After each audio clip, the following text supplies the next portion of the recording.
नमस्कार, मी Niranjan. EG news मध्ये आपल्या सर्वांचं मनपूर्वक स्वागत. सगळ्यात पहिले तर टायटलवरूनच तुमच्या लक्षात आलं असेल की राहुल गांधींनी सात्यकी सावरकरला सातत्याने अडचणी आणायला सुरुवात केली. पहिल्यांदा सात्यकीने ज्यांच्यावरती डिफेमेशनची केस केली त्यावरती राहुल गांधींनी न्यायालयाला असं सांगितलं की ही केस समन ट्रायल म्हणून कन्वर्ट करावी, जेणेकरून सर्व ऐतिहासिक पुरावे हे न्यायालयाच्या समोर आणता येतील. त्यानंतर तुम्हाला आठवत असेल मी एक भाग केला होता आणि या निमित्ताने ही समन ट्रायल झाल्यानंतर राहुल गांधींना काय काय पुरावे आणता येतील आणि हे सगळं त्याच्यामध्ये मी बोललो होतो.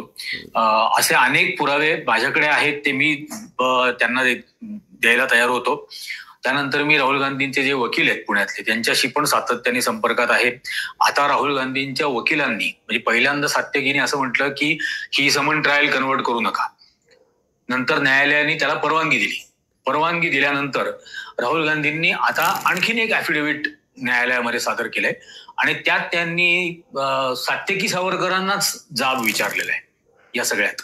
आता मुळामध्ये ही जी पिटिशन पहिल्यांदा फाईल झाली आणि माझ्याकडे हे सगळेच पेपर्स आहेत, म्हणजे पिटिशन आहे, राहुल गांधींची ऍफिडेव्हिट्स जी सबमिट केली ते आहेत, जे काय अनेक्शर्स त्यांनी जोडले त्याची एक यादी आहे आणि राहुल गांधींनी काय काय प्रश्न उपस्थित केले हे सुद्धा आहेत. राहुल गांधींचे पुण्यामध्ये जे आता वकील आहेत ऍडव्होकेट मिलिंद पवार, त्यांच्या वतीनं हे ऍफिडेव्हिट न्यायालयामध्ये सादर केलं गेलेलं आहे आणि फिर्याद दाखल करत असताना सात्यकी सावरकर यांनी त्यांच्या वडिलांच्या बाजूची पूर्ण वंशावेळ ही त्याच्यामध्ये वंशावेल ही त्याच्यामध्ये दिलेली होती. आणि मी पहिल्यांदा इनफॅक्ट न्यूज लॉन्चरवरती तो माझा इंटरव्ह्यू झाला होता ही केस दाखल झाल्याबरोबर. त्या दिवशी मी पहिल्यांदा हे म्हटलं होतं की सात्यकी सावरकर कोण हे तर पहिल्यांदा समजू द्या. म्हणजे सात्यकी सावरकरांनी ऍफिडेव्हिट मध्ये असं म्हटलेलं आहे की ते नारायण सावरकर, सावरकरांचे सर्वात धाकटे भाऊ नारायण सावरकर यांचे नातू आहेत आणि त्यांच्या आईचं नाव हिमानी सावरकर आहे, वडिलांचं नाव काय अशोक सावरकर आहे वगैरे. आता आणि म्हणून मी विनायक दामोदर सावरकर यांचा नातू आहे, डिसेंडंट थेट आहे, म्हणून मला हा खटला दाखल करा म्हणजे मी करू इच्छितो असं त्यांनी त्यात म्हटलं. आता ही एकच बाजूची वंशावेळ दिली वेल आणि म्हणून राहुल गांधींनी आता जे ऍफिडेव्हिट दिलेले आहे त्यात त्यांनी असं म्हटलंय की यांच्या आईच्या बाजूनी असलेली जी वंशावेल आहे त्याचीही संपूर्ण माहिती ही सुनावणीसाठी अत्यंत आवश्यक आहे आणि अशी कुठली माहिती ही न्यायालयापासून दडवायची, लपवायची, सांगायचीच नाही. हे मुळातच चुकीची गोष्ट आहे, बेकायदेशीर गोष्ट आहे. आणि मग त्यांनी त्याच्यामध्ये दिलं राहुल गांधींनी की यांनी पहिली गोष्ट तर त्यांच्या आईच्या बाजूची पूर्ण वंशावेल ही त्याच्यामध्ये सादर करावी न्यायालयाला. याचं कारण यांच्या आईचं नाव हिमानी सावरकर जरी असलं आणि त्या नारायण सावरकरांच्या मुलाची त्या पत्नी जरी असल्या तरी हिमानी सावरकर यांचे वडील, कारण आता त्या हयात नाहीयेत, हिमानी सावरकर यांचे वडील हे गोपाळ गोडसे जे महात्मा गांधींच्या खुनाच्या खटल्यामध्ये जन्मठेप झालेले आरोपी होते. म्हणजे गुन्हा त्यांच्यावर साबित झाला होता, त्या गुन्ह्यामध्ये सहभागी असल्याचा. त्यांच्यावर आणि करकरेला दोघांना जन्मठेप झाली होती. नारायण आपटे आणि नथुराम या दोघांना फाशी झाली होती. तर आणि गांधीजींची हत्या ही स्वतंत्र भारतामधला पहिला आतंकवादी हल्ला होता. न्यायमूर्ती खोसला जे होते शिमला हायकोर्टाचे, त्यांनी त्यांच्या निकालपत्रामध्ये टेररिस्ट ऍक्ट असं म्हटलेलं आहे. त्यामुळे नथुराम गोडसे, गोपाळ गोडसे हे आतंकवादी होते या न्यायालयाच्या म्हणण्याप्रमाणे आणि गांधीजींची हत्या ही त्या आतंकवादामध्ये झालेली घटना घडली होती. याच्यानंतरचा मी सुद्धा तो राहुल गांधींना आग्रह करेन की हिमानी सावरकर कोण आहेत. म्हणजे त्या फक्त गोपाळ गोडसेची मुलगी आहे एवढा भाग उरत नाही, तर हिमानी सावरकर या अभिनव भारत या संघटनेच्या अध्यक्ष होत्या, ज्या अभिनव भारत संघटनेची स्थापना लेफ्टनंट कर्नल प्रसाद पुरोहित, साध्वी प्रज्ञा सिंग यांनी केली. आणि हिमानी सावरकर या मालेगाव खटल्यामध्ये ज्या मिटिंग झाल्या त्या मिटिंगला सुद्धा हजर होत्या, त्या भोपाळला हजर होत्या, त्या जबलपूरला हजर होत्या असंही त्याच्यात म्हटलेलं आहे. तर मालेगावमध्ये जो आतंकवादी हल्ला झाला जो प्रज्ञा सिंग ठाकूर आणि बाकीच्यांनी केला त्या करणाऱ्या संघटनेच्या अध्यक्ष हिमानी सावरकर होत्या. आणि सात्यकीला पण माहित नसेल कदाचित, मालेगाव ब्लास्टची 2008ची घटना ही ज्या वेळेला न्यायालयामध्ये आली, मी स्वतः रिपोर्टिंग करत होतो टीव्ही चॅनलसाठी, आणि त्यावेळेला या सगळ्यात पहिल्यांदा चॅनलवरती मीच ती बातमी ब्रेक केली होती मालेगाव ब्लास्टची आणि त्याच्यामध्ये असलेल्या या हिंदुत्ववादी संघटनांच्या संबंधांची. त्यावेळेला या हिमानी सावरकर मला फोन करून असं विचारायच्या की हिंदूद्रोही निरंजन टकले आहेत का फोनवर. त्यावेळेला मी त्यांना एकदा असं उत्तर दिलं की बोला गोडसे ताई. मग त्या म्हणे मी गोडसे नाही, मी सावरकर आहे. मग मी त्यांना म्हटलं की मला तुम्ही ओरिजिनल कोण आहात हे माहिती आहे. तर आता राहुल गांधींनी या ओरिजिनल कोण हे तर आणलंच आहे समोर. त्यामुळे हा खटला हा राहुल गांधी विरुद्ध सात्यकी सावरकर इतका उरलेला नाही आहे. हा आता राहुल गांधी विरुद्ध गोडसे परंपरा याचाही खटला हा बनलेला आहे. आणि या निमित्ताने या सगळ्या गोष्टी बाहेर येतील, सगळ्या गोष्टी. अगदी सावरकरांनी न्यायालयाला सांगितलं होतं गांधी हत्येच्या खटल्यामध्ये की माझा आणि या लोकांचा काहीही संबंध नाही. या गोपाळ गोडसेचे वकील हे PL इनामदार हे यांना सावरकरांनी, विनायक दामोदर सावरकरांनी भेटायला बोलावलं होतं तिहार जेलमध्ये. ते भेटायला गेले होते. त्या PL इनामदारांनी लिहिलेल्या पुस्तकात द रेड फोर्ट ट्रायल 1948-49 या नावाचं पुस्तक आहे. ते सात्यकीकडे नसेल, माझ्याकडे आहे, मी देईन राहुल गांधींच्या वकिलाला ते पुस्तक. त्यात त्यांनी सांगितलेलं आहे की संपूर्ण खटल्याच्या दरम्यान विनायक दामोदर सावरकर हे एखाद्या स्फिंक्सच्या पुतळ्याप्रमाणे बसलेले असायचे. जणू काही इतर आरोपींबरोबर माझा काहीही संबंध नाहीये हेच त्यांना दाखवायचं होतं. हे त्यांनी लिहून ठेवलेलं आहे. आणि सतत ते मला एकच प्रश्न विचारत होते की माझं काय होईल. ते अतिशय घाबरलेले आणि भेदरलेले होते. आणि विनायक सावरकर मला सातत्याने विचारत होते त्या इनामदारांना की माझं काय होईल हे मला सांगा. म्हणजे ते इनामदार हे ऍक्च्युली वकील होते डॉक्टर परसुरे यांचे आणि गोपाळ गोडसे यांचे. ते या माझ्या दोन आशिलांचं काय होईल हे विचारतच नव्हते. माझं स्वतःचं काय होईल इतकाच ते प्रश्न विचारत होते संपूर्ण काळात. आणि जाणीवपूर्वक स्पिंक्सच्या पुतळ्यासारखं माझा काहीही इतर आरोपींशी संबंध नाहीये असा एक पूर्ण एक्सप्रेशन लेस असा चेहरा घेऊन ते बसलेले असायचे. आता ते येईल. न्यायमूर्ती खोसलांच्या पुस्तकामध्ये त्यांनी दिलेलं आहे की फाशीच्या दिवशी आणि आदल्या दिवशी ज्यावेळेला डेथ वॉरंट वाचून दाखवायला ते गेले त्यावेळेला हा नथुराम गोडसे, सात्यकी सावरकरचे चुलत आजोबा, महात्मा गांधींचे खुनी नथुराम गोडसे असं म्हणाले की संपूर्ण खटल्यादरम्यान तात्यारावांचा निदान एक तरी स्नेहपूर्वक दृष्टिक्षेप किंवा एखादं छोटंसं स्मितहास्य तरी आम्हाला लाभेल असं वाटलं होतं. पण तात्यारावांनी आमची पूर्ण निराशा केली असं म्हणून त्याला रडू आलं.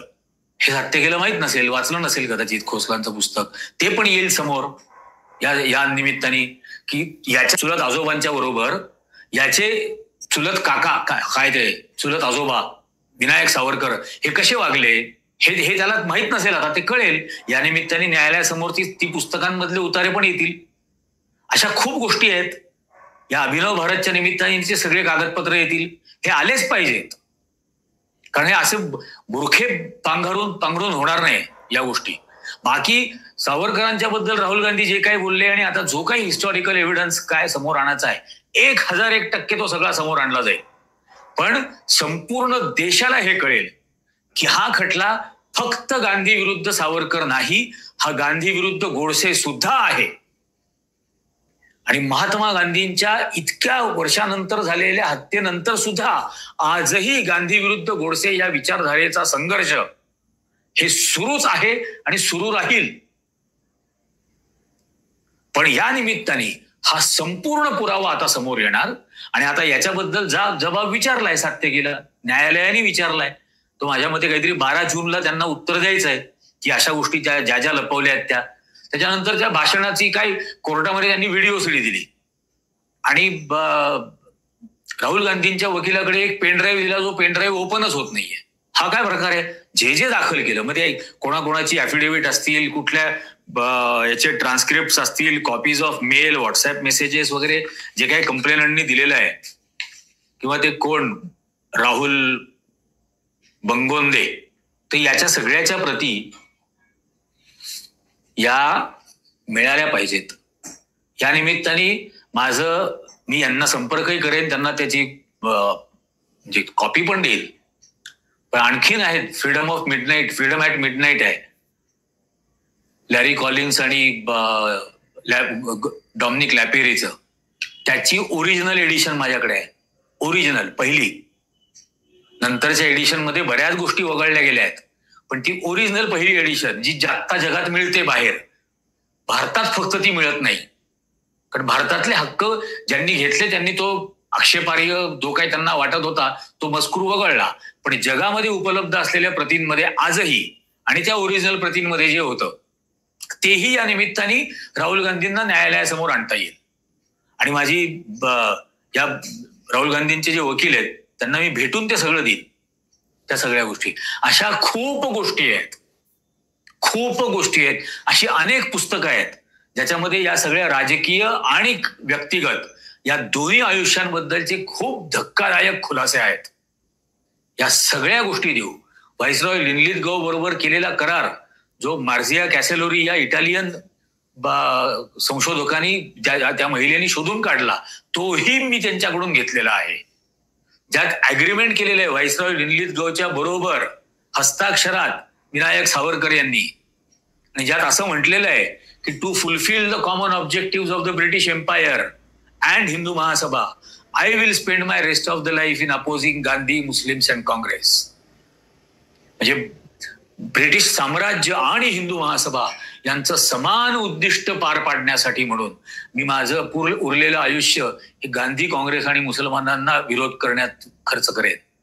अग्रीमेंट आहे व्हाईसरॉय लिनलिथगो बरोबर करेल, त्याचीही कॉपी आणू या निमित्ताने की कसं ब्रिटिशांना कोलॅबोरेट करत होते, कसं ब्रिटिशांच्या बरोबर होते. अशा खूप गोष्टी आहेत. पण या निमित्ताने ही एक अत्यंत अभिनंदनीय गोष्ट आहे की राहुल गांधींनी पहिल्यांदा ही समन ट्रायल म्हणून कन्वर्ट करून घेतली आणि त्यानंतर आता हा खटला हा गांधी विरुद्ध गोडसे याच विचारसरणीचा आहे हे सुद्धा या निमित्ताने आणलं.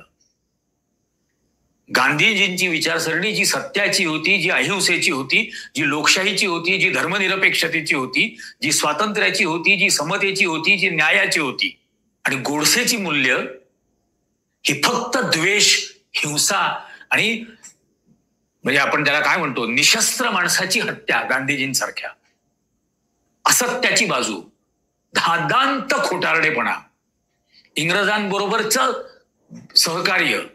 यांनी कुठल्या इंग्रजाला मारलं नाही, नथुरामनी या अतिरेक्यानी. यांनी महात्मा गांधींचा खून केला आणि अखंड भारत नाही झाला, भारताची फाळणी झाली म्हणून केला. मग हा भारत अखंड होऊ नये यासाठी काय काय पत्रव्यवहार होत होता. तो सरदार तारासिंग बरोबर विनायक सावरकरांनी केलेला असेल, तो राजा हरिसिंगाबरोबर केलेला असेल, तो डोगरांबरोबर केला असेल लद्दाखमध्ये, तो जुनागडच्या राजाशी केलेला असेल, तो या मैसूरचे राजा वडियार यांच्याबरोबर केलेला पत्रव्यवहार असेल, त्या केरळच्या त्रावणकोरचा दिवाण CKR अय्यर याला अभिनंदनाची जी तार पाठवली तो असेल, व्हाईसरॉय माउंटबॅटनला असं सांगितलं की भारत नेपाळच्या हवाली करा, तेही सगळे संदर्भ या निमित्ताने येतील की फाळणीसाठी म्हणून गांधीजींची हत्या केली, पण भारताचे खंड ज्यांना हवे होते त्यांनी किती मोठं ढोंग रचलं या देशात, केवढा मोठा बनाव रचला, हे सर्व या निमित्ताने पुढे येईल. आणि या राहुल गांधींचे जे वकील आहेत ऍडव्होकेट मिलिंद पवार यांचं आणि राहुल गांधींचं अगदी मनपूर्वक अभिनंदन की हा खटला तुम्ही पुन्हा एकदा या दोन विचारसरणींमधला संघर्ष या टप्प्यावरती आणून ठेवलेला आहे. तुमचे मनपूर्वक अभिनंदन आणि आभार दोघांचे या बाबतीत, कारण हा संघर्ष कायम राहणार. भारताच्या संसदेमध्ये अटल बिहारी वाजपेयींनी सावरकरांचं तैलचित्र हे महात्मा गांधींच्या तैलचित्राच्या एक्झॅक्ट समोर लावलं सेंट्रल हॉलमध्ये, जो गोलाकार आहे. आणि नरेंद्र मोदी पंतप्रधान झाल्यानंतर सर्वात पहिल्यांदा सेंट्रल हॉलमध्ये या सावरकरांच्या तस्विरी समोर ज्या वेळेला आदरांजली व्हायला आला त्यावेळेला मी लिहिलेलं होतं हे वाक्य माझ्या द वीक मॅगझिन मधल्या स्टोरीमध्ये की सावरकरांच्या तस्विरी समोर उभं राहून आदरांजली वाहत असताना मोदीच्या संपूर्ण मंत्रिमंडळाला महात्मा गांधींच्या तस्विरीकडे पाठ फिरवायला लागली होती. आणि गांधीजींच्या तस्वीरेकडे पाहून जर का आदरांजली आणि अभिवादन करायचं असेल तर सावरकरांच्या तस्वीरीकडे पूर्ण पाठ फिरवायला लागेल. आणि हेच या भारतातलं राजकीय वास्तव आहे. एका वेळी दोघांकडे पाहता येणं हे फक्त दुतोंडी माणसाला शक्य आहे. दुतोंडी. त्यामुळे हा राजकीय विचार संघर्ष हा अटळ होता, किंवा हा गांधीजींचा राजकीय विचार आणि सावरकर गोडसेंचा राजकीय अविचार, हा याच्यातला संघर्ष हा अटळ होता. तो या निमित्ताने न्यायालयीन कक्षेमध्ये राहुल गांधींनी आणून ठेवला. याबद्दल त्यांचे आभार, मिलिंद पवार यांचे आभार आणि खूप खूप अभिनंदन. या संघर्षामध्ये जे जे करता येणं शक्य असेल ते संपूर्ण सहकार्य हे आम्ही करत राहू. तुम्हाला या आजच्या भागाबद्दल काय वाटतं तुम्ही नक्की खाली कॉमेंट करून सांगा. या व्हिडिओची लिंक जास्तीत जास्त लोकांशी शेअर करा. जास्तीत जास्त लोकांना चॅनल सबस्क्राईब करायला सांगा. जास्तीत जास्त जणांनी या व्हिडिओला लाईक करा. आजच्या भागामध्ये इतकंच. धन्यवाद.